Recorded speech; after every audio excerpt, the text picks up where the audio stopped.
I got a call Monday night from the postman, Tom Terrific, and he said, "You're speaking Wednesday night. Are you going to be there, and do you have a speech?" And I said, "Why, sure, yes, certainly I have. I'll be there." So I turned to my wife after I hung up the phone and said, "What the hell am I going to speak about?" She had a few suggestions for me. She said, "You could speak about the law." And I thought, well, that's kind of boring. The last speech I gave here was about economics, and I'm wondering if the people are awake then. So then she said, "Well, why don't you speak about politics?" Yeah, I could do that, but I'm kind of sick. I don't know about you all. I'm kind of sick of politics. I'm ready to vote. I'm ready to vote for Sarah Palin, right? You betcha. How about Joe Biden? I could give a speech on Joe Biden and simply say that the three-letter word that does our economy best is job.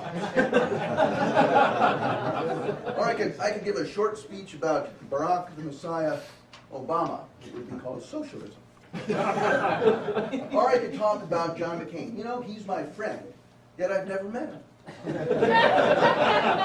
I don't understand that. So I stumbled across two of the greatest football rivalries, college football rivalries ever. The first is the Missouri-Kansas border war. Now, they used to call it border war, and I'll get into that in a minute.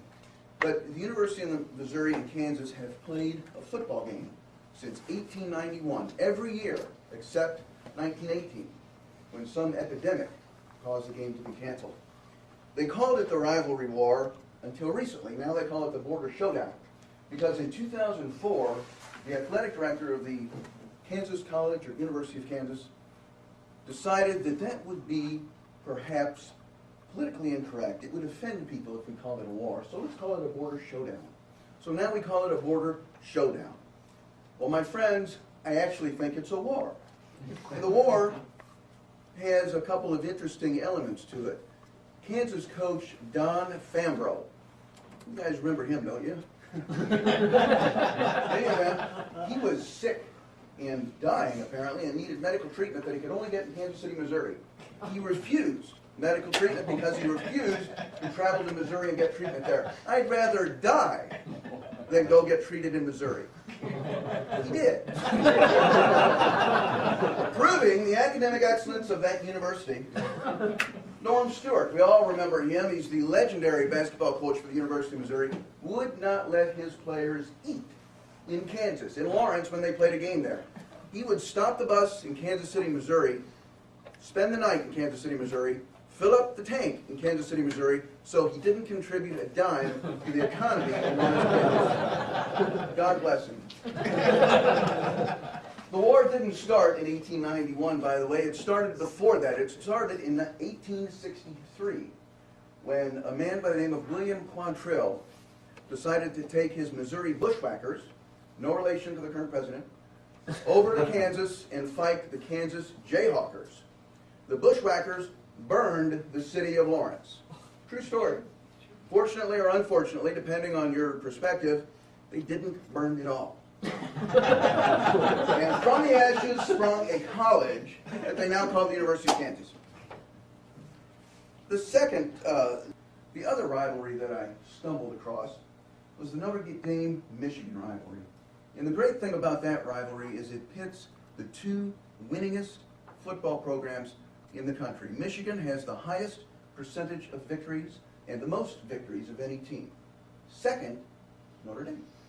They have played 36 contests over the years. Now, they don't play every year like Missouri does or like Yale and Harvard do. Recently, they've been playing every year. Michigan fans can take heart, can take pride. In 1879, Michigan played their first game. It wasn't against Notre Dame, because Notre Dame didn't know how to play football. In 1887, the Michigan players traveled to Notre Dame and taught Notre Dame how to play football. That was their first game. It may also explain why Michigan leads the series 20 wins to 15 wins and 1 tie. There was a gap in that particular series from 1944 to 1977.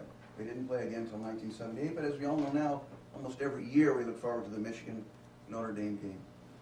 Now you're probably sitting here wondering, what caused him to stumble across these rivalries, these two rivalries, and pick these two rivalries? besides the obvious Mizzou rivalry. Well, as I said earlier, I am kind of fed up with politics. I'm fed up with the polls that are telling us that Obama's going to win. He's 11 points ahead. He's already writing his acceptance speech. And on the other hand, McCain is telling us, I've got the big O right where I want him. Other polls tell us McCain's close. It's going to be a close election. We don't know who's going to win. And by golly, we're right there. And when Sarah Palin's asked, she says, you betcha we're going to win. I frankly don't know who's going to win. I don't. But I'm tired of the predictions, and I'm tired of everyone's opinions, except my own. So I thought to myself, what is a reliable, objective predictor of who's going to win the presidential election? And I actually did some research, and I found it. Literally, religiously, I found it. The game that was played the closest in time to the 1976 elections was Michigan-Notre Dame game that was played closest in time to the 1976 elections, was the 1978 game, as I mentioned. In that game, Michigan beat Notre Dame. In 1976, Jimmy Carter won the presidency. What does that mean? Nothing. Nothing until you look at the rest of the story. 1980, Notre Dame won the football game. Ronald Reagan won the presidency. 1984, Notre Dame won the football game. Ronald Reagan won the presidency. Sound like a broken record. 1988, Notre Dame won the football game. George Bush I, number 41, the father of our current president, won the election. 1992 was the one tie. But the game closest played immediately preceding that election was won by Michigan. Bill Clinton won the 1992 election. 1994, the game right before the 1996 election, the game immediately preceding the 1996 election between Michigan and Notre Dame. Michigan won the football game. I had to look at this because I try and forget. Bill Clinton won the election. 2004, Notre Dame won the football game. GW won the election. Since 1976, with one exception, which I'll talk about, when Notre Dame beats Michigan, the Republicans win. It's like God says, when I'm happy, I'll give you a Republican.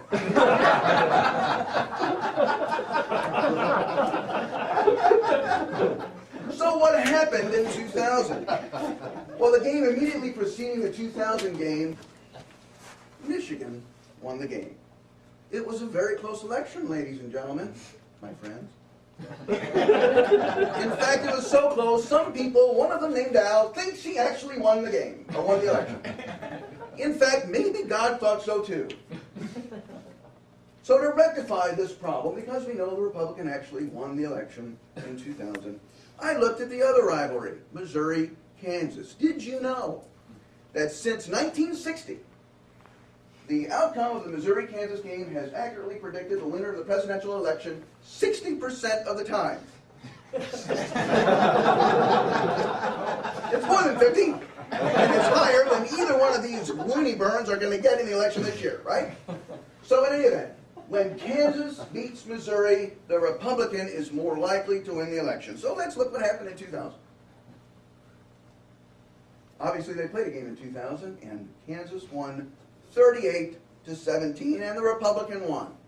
So what does this tell us? What is the lesson out of all of this, besides the fact that I actually came up with something my wife didn't think I would? Don't pay attention to the polls. Don't pay attention to the pundits. Don't pay attention to the statistics. Not logic. Go with history. Go with God. September 13th, 2008, a little bit more than a month ago, Notre Dame beat Michigan 35-17. What does that tell us? What does that tell us? It tells us that the Republicans are going to win the election. My friends, ladies and gentlemen, if you really want to try and guarantee John McCain a victory this year, you can root for Kansas in this year's border war showdown. But before you get too excited, Alan Kirby,